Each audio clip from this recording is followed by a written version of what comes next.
It starts like any other late-night drive. The hum of your tires on the pavement, the faint glow of your headlights stretching into the empty road ahead. But on Route 44, somewhere between Seekonk and Rehoboth, that silence never lasts. Maybe it's just the way the fog thickens at night, swallowing the trees whole, or maybe it's the road itself, the way it seems to stretch forever, even though you know it shouldn't. And then you see him, a man standing just beyond the reach of your headlights. His figure barely visible in the darkness, but unmistakably there. His clothes are old, worn-out jeans, a flannel shirt, work boots caked in mud.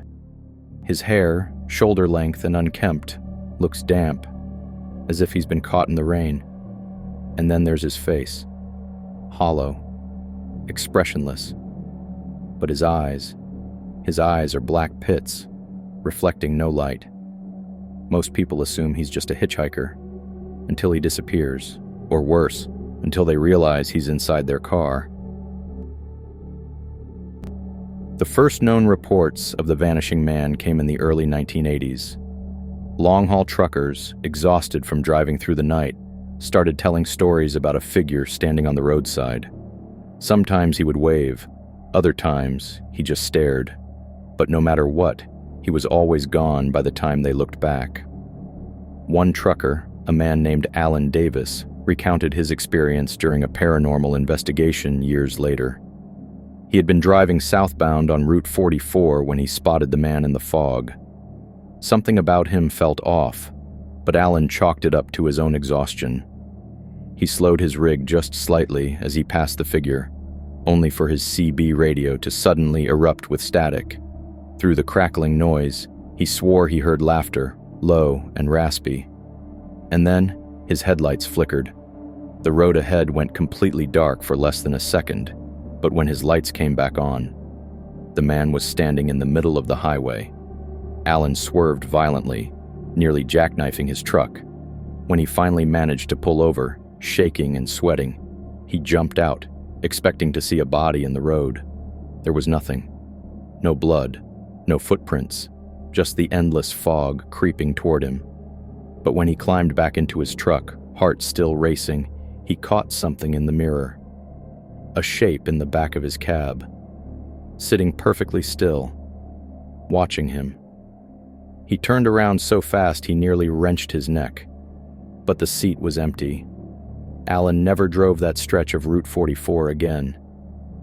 As the years went on, the stories kept piling up. A pattern emerged, travelers spotting the man by the roadside, only for him to either disappear or suddenly appear inside their vehicle. Some reported hearing whispers just before he arrived.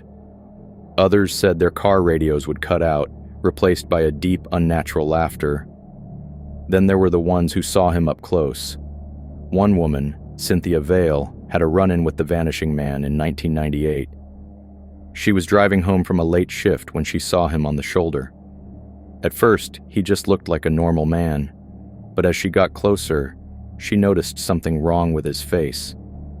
It was blurred, like a bad photograph, details shifting in and out of focus. She sped up. Then, in her rearview mirror, she saw him again, sitting in her back seat. Cynthia slammed on her brakes so hard her car nearly flipped. When she turned around, gasping, the seat was empty. But the smell of damp earth and rotting leaves lingered in her car for days. So who, or what, is the Vanishing Man? One theory suggests he was a drifter, killed in a hit-and-run back in the 1950s. Some say he's searching for the driver who left him for dead, forever trying to hitch a ride that will lead him home. Others believe he was murdered and buried somewhere along Route 44, his restless spirit wandering the highway at night. But then there are the other theories, the ones that say he's not human at all, that he was never alive to begin with. Paranormal investigators have tried to communicate with him. Some claim to have captured EVP recordings, distorted whispers saying things like, "Let me in," or "Keep driving." One particularly chilling recording simply captured a deep, guttural laugh, followed by static. Those who have tried provoking the entity haven't fared well. In 2007, a group of teenagers decided to test the legend. Armed with nothing but their phones and flashlights, they parked their car along the darkest stretch of Route 44, turned off the engine, and waited. Minutes passed, then an hour. They were about to give up when their radio crackled. The static was loud, deafening.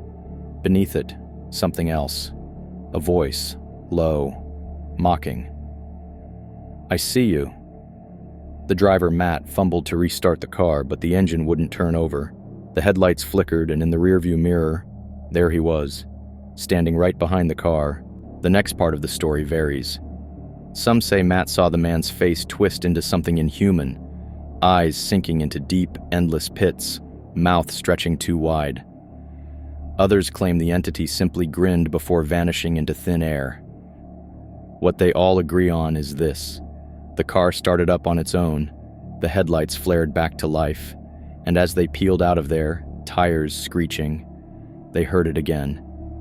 That laughter. Matt refused to drive down Route 44 ever again.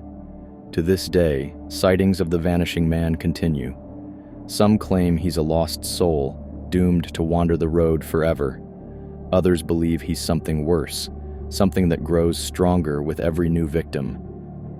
So if you ever find yourself driving down that empty highway at night, keep your doors locked, don't stop. And whatever you do, don't check your backseat. Thank you for watching. If you enjoyed this video, please be sure to click the subscribe button and turn on the notification bell. Until next time, stay cautious and remain vigilant.